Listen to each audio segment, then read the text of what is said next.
ভয়াবহ মুখোমুখি সংঘর্ষ।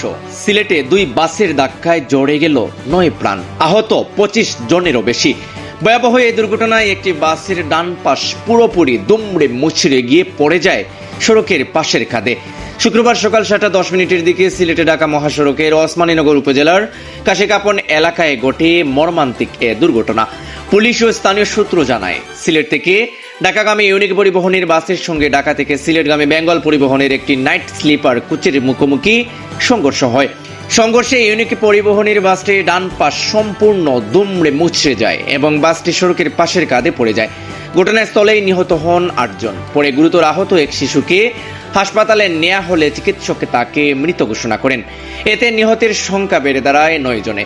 নিহত সবাই ইউনিক পরিবহনের যাত্রী, তবে তাৎক্ষণিকভাবে তাদের পরিচয় জানা যায়নি। আহত হয়েছেন 25 জনেরও বেশি।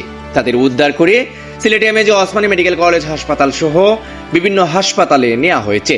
আহতদের কয়েকজনের অবস্থা আশঙ্কাজনক। দুর্ঘটনার খবর পেয়ে ফায়ার সার্ভিস, হাইওয়ে পুলিশ ও স্থানীয়রা দ্রুত ঘটনাস্থলে গিয়ে উদ্ধার অভিযান চালান। হাইওয়ে পুলিশের প্রাথমিক পর্যালোচনায় জানা গেছে, ইউনিক বাসটি নিজ লেনে চলছিল। এ সময় বিপরীত দিক থেকে আসা বেঙ্গল পরিবহনের বাসটি হঠাৎ লেন পরিবর্তন করে ইউনিক বাসকে সজোরে ধাক্কা দেয়। শেরপুর হাইওয়ে থানার ওসি মোহাম্মদ আনিসুর রহমান জানিয়েছেন, নিহতদের পরিচয় শনাক্তের কাজে চলছে। দুর্ঘটনা কবলিত বাস দুটি সরিয়ে নেওয়ার পর মহাসড়কে যান চলাচল স্বাভাবিক হয়েছে। এদিকে পুলিশ জানিয়েছে, দুর্ঘটনার প্রকৃত কারণ উদ্ঘাটনে তদন্ত চলছে। আহতদের কয়েকজনের অবস্থা আশঙ্কাজনক হওয়ায় নিহতের সংখ্যা আরও বাড়তে পারে।